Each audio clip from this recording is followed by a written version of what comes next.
It is October 25th, 1944, 6:45 in the morning. The Philippine Sea is flat and gray, and the sun is just clearing the horizon east of Samar Island. On the bridge of a Fletcher-class destroyer, a stocky man with straight black hair is drinking coffee and watching his radar scope show nothing. His name does not matter yet.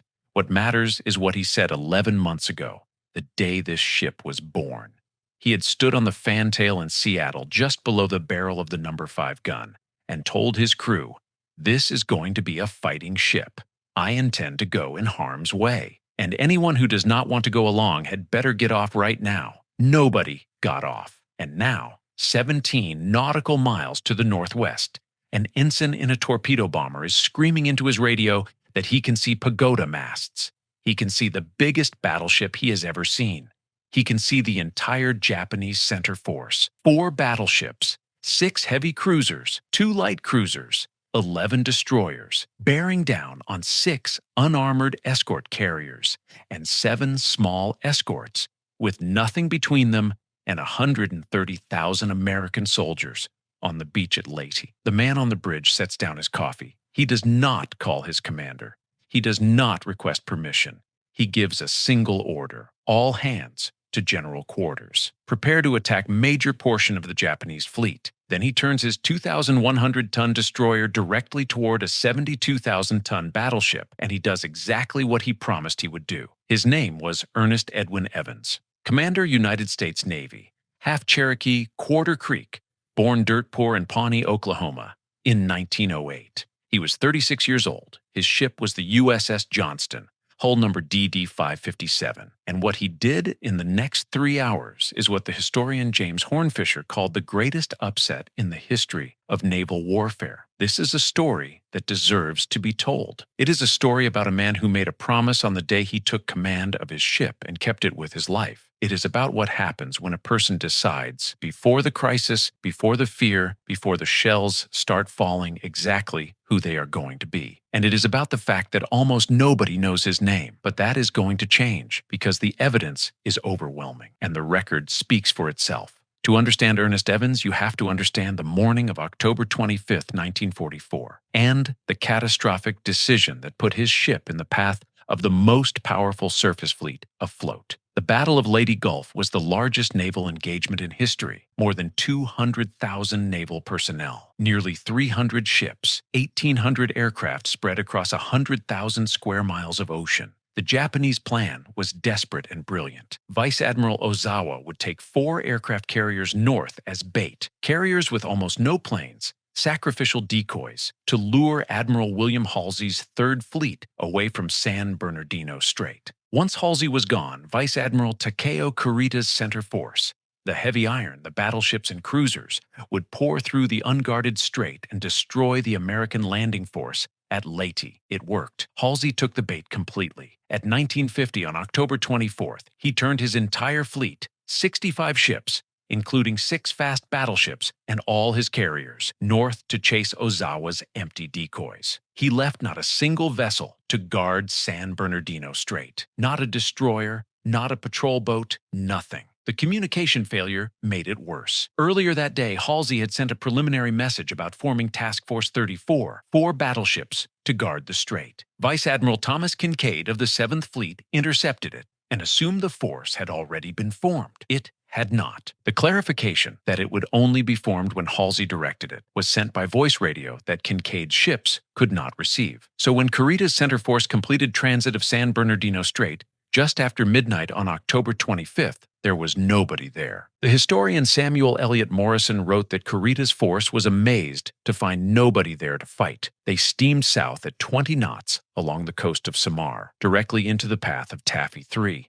And Taffy 3 was not a fighting force. It was a support unit. 6 escort carriers, nicknamed combustible, vulnerable, expendable, built on merchant ship hulls with virtually no armor. 3 destroyers, 4 destroyer escorts. Their aircraft carried bombs meant for ground support.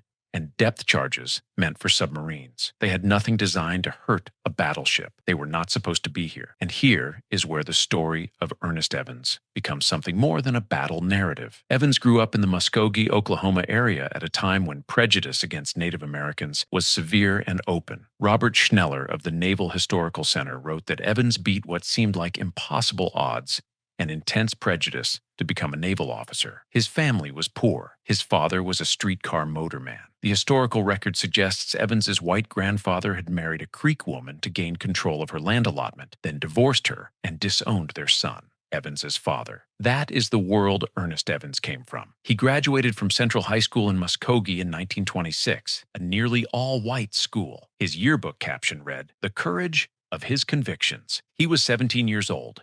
He wanted to join the Marine Corps, but that did not work out. Instead, he enlisted in the Navy on May 29, 1926. 1 year later, he won a fleet competition that earned him an appointment to the United States Naval Academy. Here is the first strange detail. Evans entered Annapolis in 1927, class of 31.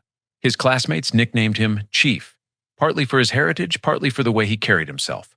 The 1931 yearbook described him as big-hearted, good company, and radical from birth. And on the end papers of that same yearbook was a painting of John Paul Jones with the famous words, "I do not wish to have command of any ship that does not sail fast, for I intend to go in harm's way."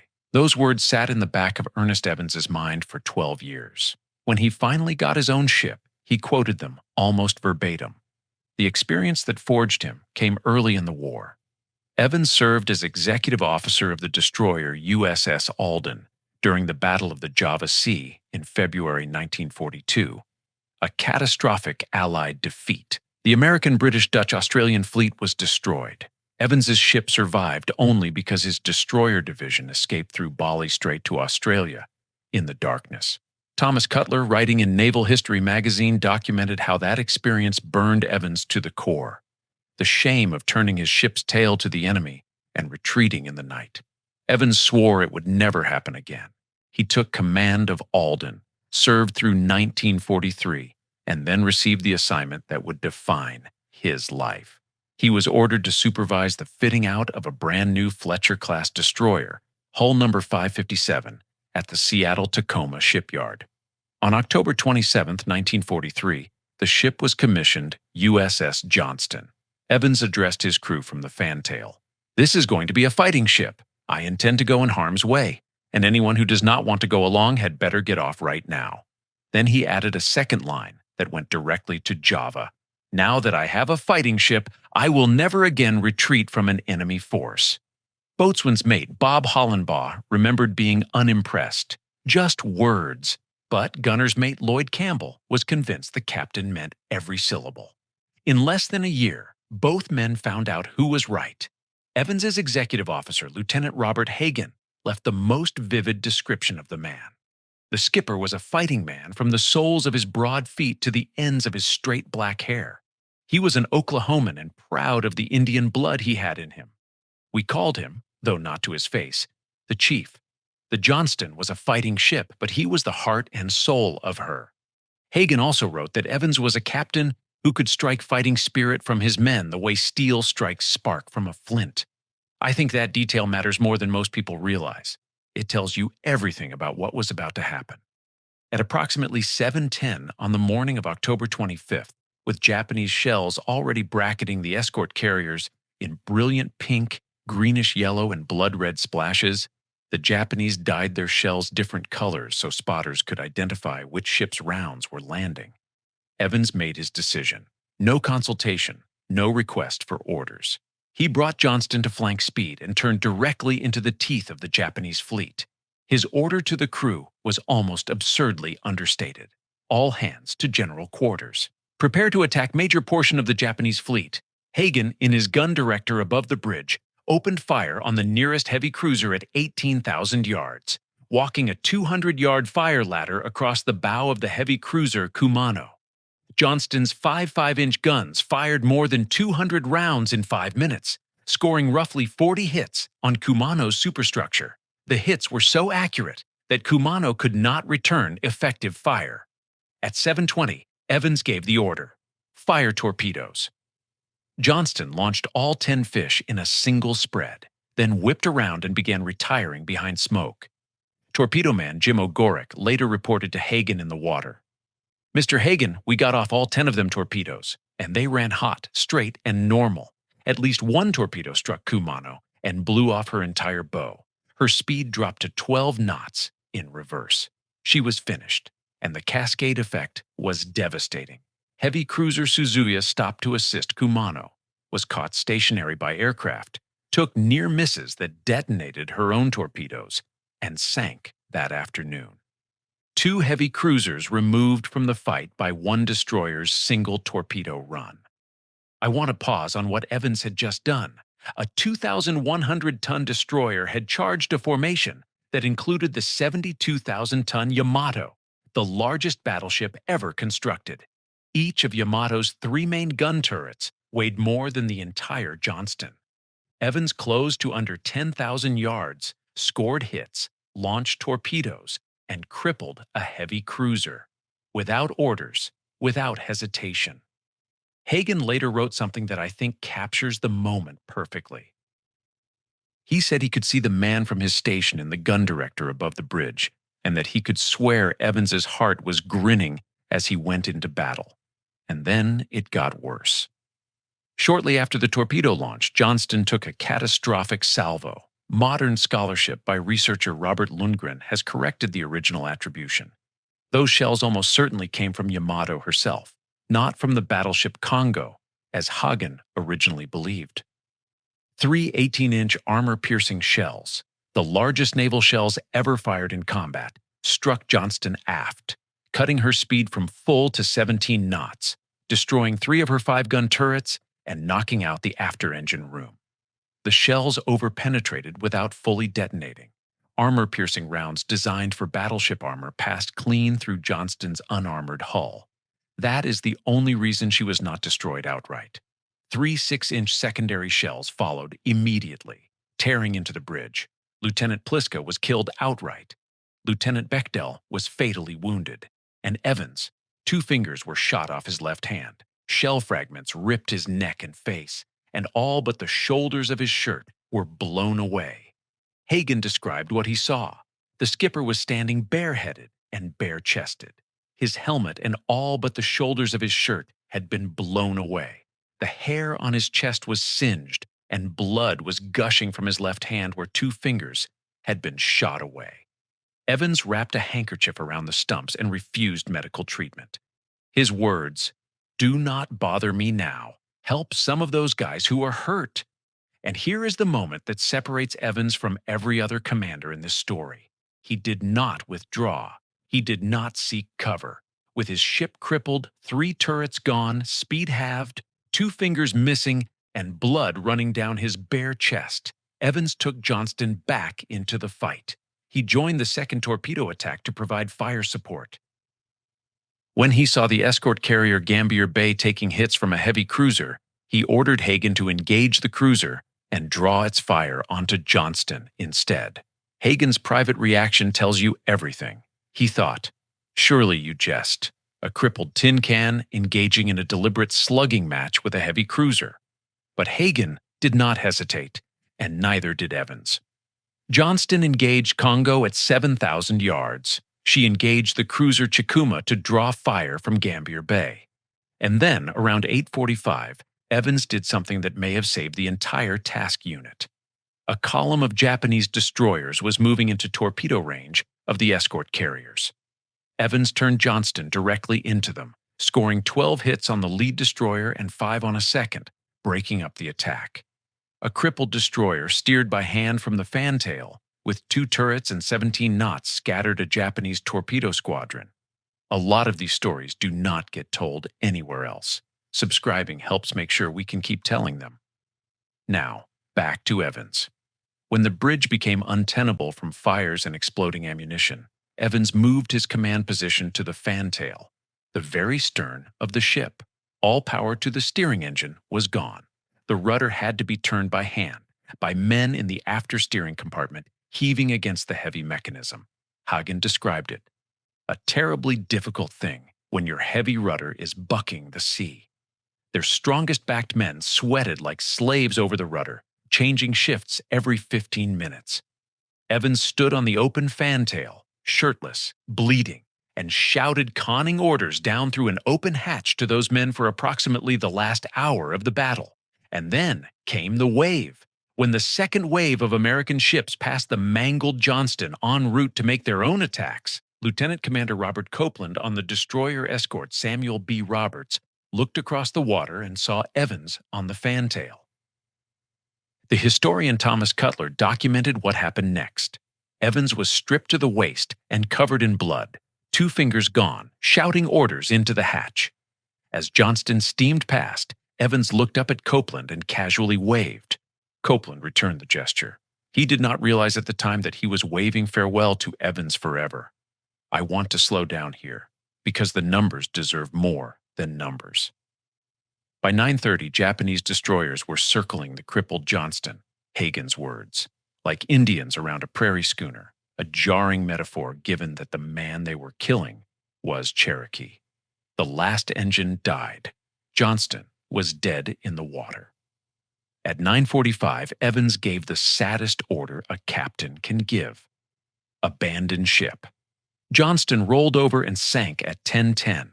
Of 327 men aboard, 186 died. That includes the roughly 92 men who survived the sinking itself, who were alive in the water, including Evans, and were never seen again. No bodies, no wreckage. They disappeared into the Philippine Sea, fathers, brothers, sons of Oklahoma and Ohio and California, Evans among them. His body was never recovered, but one more thing happened as Johnston went down. The Japanese destroyer Yukikaze, under Lieutenant Commander Masamichi Terauchi, sailed past at close range. Rather than firing on the survivors, Yukikaze's crew stood at attention on deck. Terauchi saluted the sinking ship. Multiple American survivors independently confirmed it. An enemy captain, saluting the man who had just tried to kill him, because what Evans had done transcended the war itself. Hagen survived. He was rescued after more than 2 days in the water. In May 1945, the Saturday Evening Post published his account under the title that Johnston's crew had earned. We asked for the Jap fleet, and got it. The article became the first major public telling of the battle.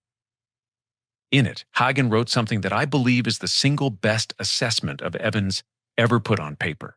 He said Evans had great faith in all of them, unbelievably so, that he never recalled Evans saying a mean word to him the whole time they served together, that the captain was a true, instinctive fighter, and that they were on a high-class ship because the captain was high class. The other ships of Taffy III fought with the same spirit Evans had ignited. The destroyer Hoel, under Commander Leon Kintberger, took more than 40 shell hits, including rounds from Nagato's 16-inch guns. She fired all 10 torpedoes, forcing both Yamato and Nagato to take evasive action for 20 minutes, pulling Kurita himself out of tactical command. 253 of 338 men died. The destroyer escort Samuel B. Roberts, Copeland's ship, the one that waved at Evans, overrode her boilers to 28 knots on a ship rated for 24, closed to point-blank range with a heavy cruiser, and when she ran out of high-explosive shells, switched to armor-piercing, then training rounds, then star shells. She fired over 600 rounds before she was sunk, and the escort carrier Gambier Bay became the only American carrier in history sunk by naval gunfire. At 9:20, Kurita broke off the attack and withdrew. The man commanding the most powerful surface fleet afloat turned away from a force of escort carriers and tin can destroyers. He believed he was fighting Third Fleet fast carriers. He had no intelligence confirming the decoy had worked. He knew the Southern force had been destroyed at Surigao Strait. He was exhausted. He had been fished from the sea after his flagship was torpedoed 2 days earlier. His staff concurred with withdrawal. Only Vice Admiral Ugaki weakly protested, pointing toward the horizon and saying, "Commander, the enemy is that way." Rear Admiral Samuel Cox of the Naval History and Heritage Command later assessed that Johnston's solitary torpedo attack displayed a degree of courage in the face of certain death that the Japanese mistakenly did not believe Americans were capable of showing. The ferocity convinced Kurita he faced a much larger force. I want to be fair here. There is a legitimate criticism of Evans, and I think it deserves to be stated directly. He attacked without orders. The screen commander was Commander William Dow Thomas aboard Hull. Evans did not wait for Thomas to coordinate the defense. He did not consult Rear Admiral Sprague. He turned his ship and charged on his own authority. There are historians who argue that this was reckless, that a coordinated attack by all three destroyers simultaneously might have been more effective, that Evans's solo run forced the other ships into a reactive posture rather than a planned assault. I think that is a fair point, and I want to acknowledge it. A coordinated torpedo attack might have achieved even more devastating results. Evans's action was instinctive, not calculated. It was the Java Sea vow made flesh, personal honor driving tactical decision.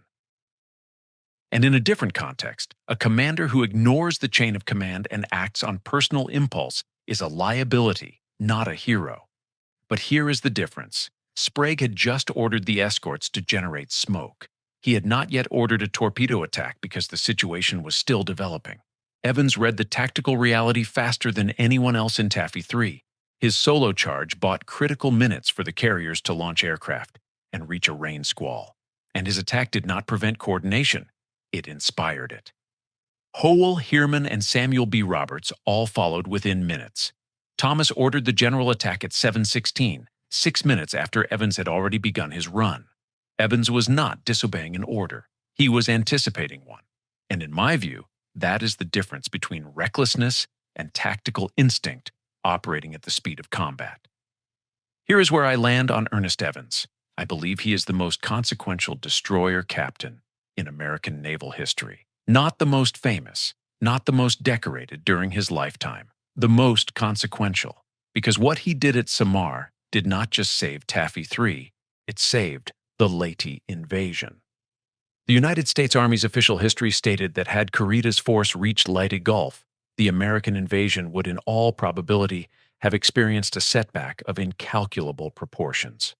23 landing ships, 28 Liberty ships, and 130,000 soldiers were in that Gulf with 200,000 tons of supplies. Evans's charge, unauthorized, instinctive, suicidal, was the first domino in a chain of events that prevented a catastrophe.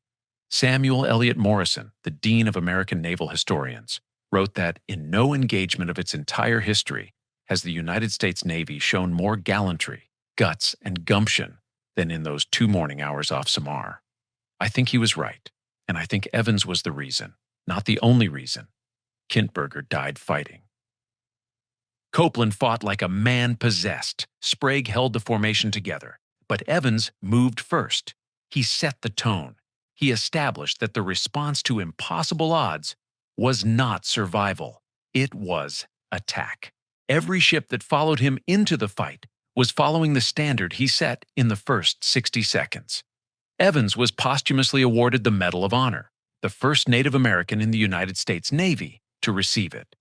His citation specifically describes him shouting steering orders through an open hatch to men turning the rudder by hand. That image is the entire story, compressed into a single sentence. I want to name the systemic pattern here, because this was not just about one man. Evans kept a promise. He said on day 1 exactly who he was going to be, and then he was that person when it cost him everything. That sounds simple. It is the hardest thing a human being can do. Most people make promises about who they will be under pressure. Most people believe those promises, and most people, when the shells are falling and the math is impossible and every rational calculation says run, discover that the person they promised to be and the person they actually are in that moment are not the same.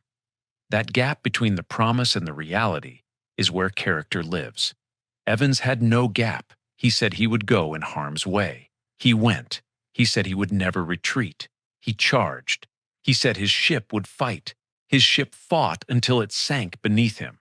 And if that sounds familiar, if you have ever worked for someone who talked about values in a meeting and abandoned them under pressure, if you have ever watched a leader promise courage and deliver calculation, then you understand why Evans matters beyond the history. He is the proof that the promise and the person can be the same thing. It is rare, It cost him his life, but he proved it is possible. The other systemic failure is institutional memory. Evans died in 1944. The Navy did not name a destroyer after him until November 19, 2023, 79 years later. USS Ernest E. Evans, DDG-141, an Arleigh Burke-class guided missile destroyer announced by Secretary of the Navy Carlos del Toro during Native American Heritage Month. The ship's sponsor is Secretary of the Interior Deb Haaland, the first Native American cabinet secretary. It took 80 years for the institution Evans died defending to put his name on a ship worthy of what he did. That is its own kind of verdict on how the system remembers and who it forgets. The record. Commander Ernest Edwin Evans, Cherokee and Creek, born August 13, 1908, Pawnee, Oklahoma. United States Naval Academy, Class of 31. Executive Officer USS Alden, Battle of the Java Sea.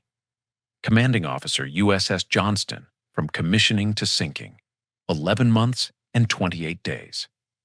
Bronze Star with Combat 5 for sinking a Japanese submarine.